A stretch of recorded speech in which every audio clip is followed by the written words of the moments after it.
want to talk about politics, and we want to talk about the Epstein file dump today. So let's bring in Professor Alain Sanders, a political expert, friend of Fox 5, and Professor Emeritus at St. Peter's University. Did I say that right? I hope I did. Yeah, I think so. Thanks, Alan, so much for joining us this evening. A lot to get to, a lot to talk about. Let's start with Elise Stefanik. That was a bit of a bombshell. We led our 5 o'clock news with it. Nobody seemed to be expecting that. She dropped out of the race for governor and also vowing not to run again for her seat in the House. And the numbers are so tight in terms of the balance of power. Certainly people will be watching this. How do you think her departure from politics, at least for now, will shape the governor's race? Well, it certainly was a bombshell, Sharon, and nobody expected it.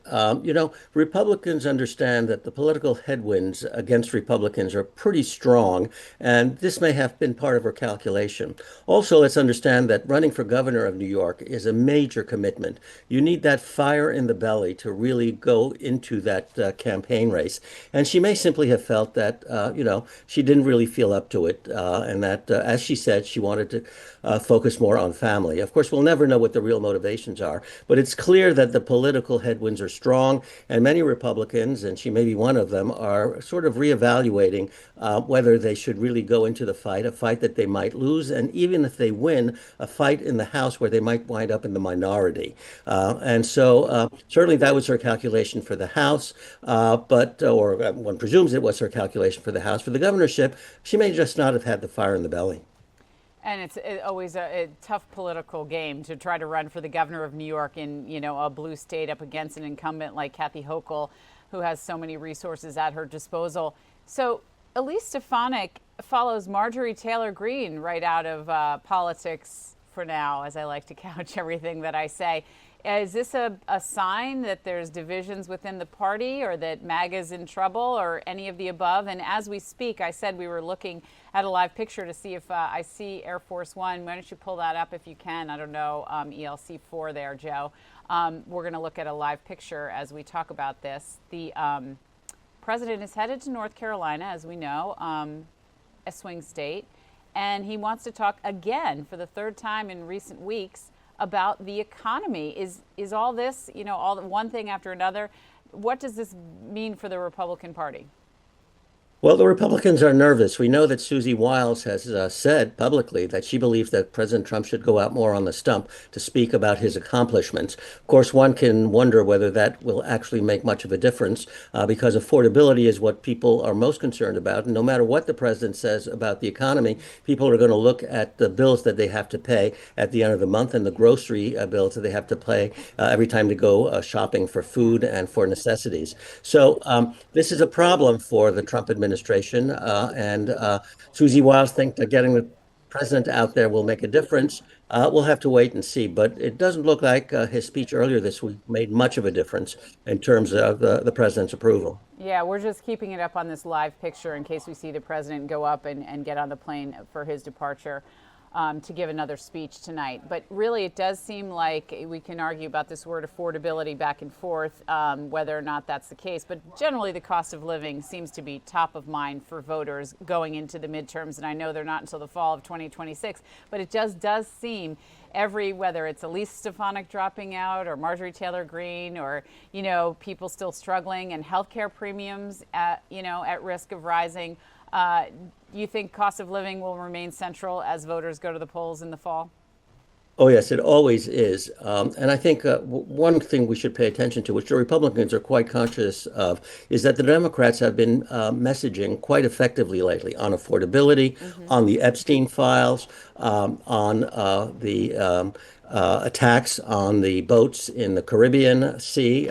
And their messaging has been quite effective. And the Republicans have been kind of reeling, have not come back with a sort of response that has gotten everybody on board. So there are cracks in the MAGA wing. There are cracks in the MAGA wing of the Republican Party.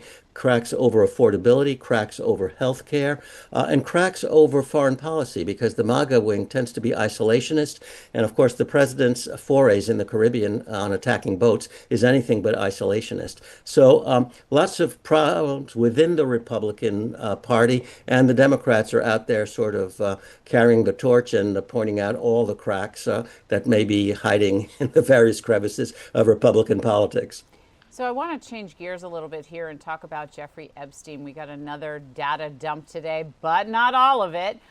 More incriminating pictures to some, you could say, although everyone involved has said just these photographs or other evidence and pictures that they have released does not indicate that anyone did anything in wrongdoing. We're looking now at a picture of the former president in a hot tub there, and there's Ghislaine Maxwell walking around.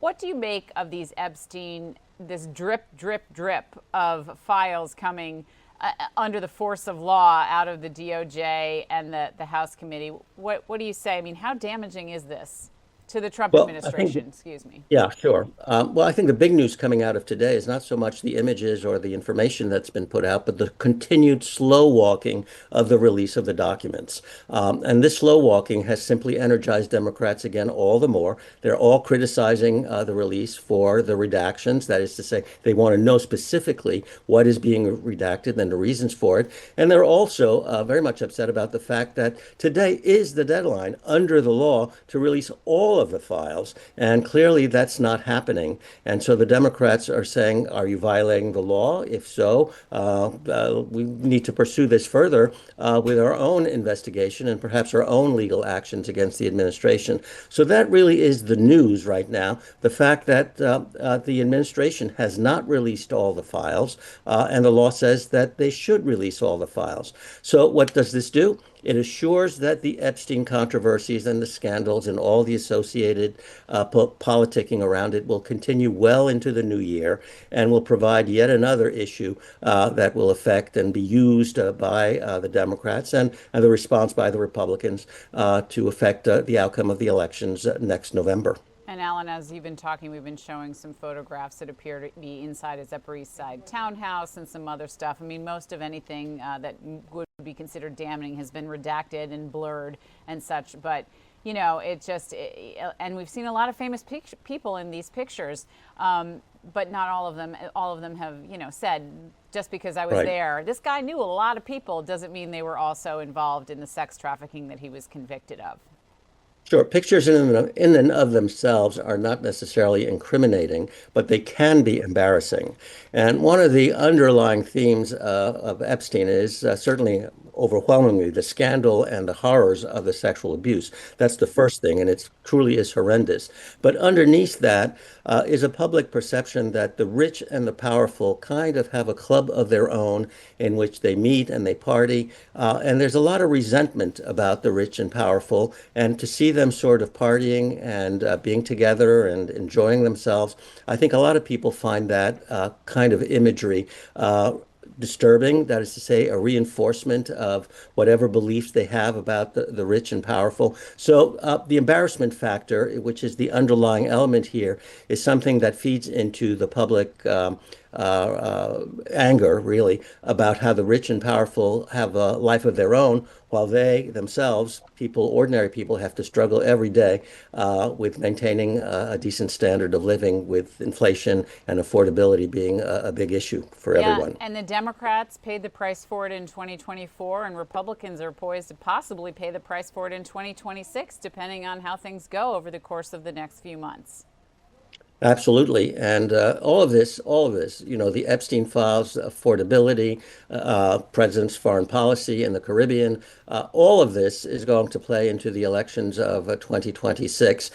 So if you thought that 2025 was a turbulent time, hold on to your seatbelts. I think 2026 will be equally turbulent, if not more turbulent politically. All right, Alain Sanders, we'll leave it there. Thank you so much for joining us this evening. We appreciate it, and we appreciate your political insight, and we hope you have a happy new year. Thank you, and take care, Sharon. All right, you too. Thanks, Alan. All right, we're just getting warmed up here. We have a great night of streaming stories for you, but up next, as promised, my exclusive sit-down, let's call it an exit interview with Cardinal Dolan, the Archbishop of New York. He tells us what's next and what's next for the Catholic Church, and what did he tell his successor, who he introduced to the world yesterday morning. I'm Sharon Crowley. You're watching Newsroom Live on the Fox Local app and the Fox 5 NY YouTube channel. Keep it right here. We'll be back in 2 minutes.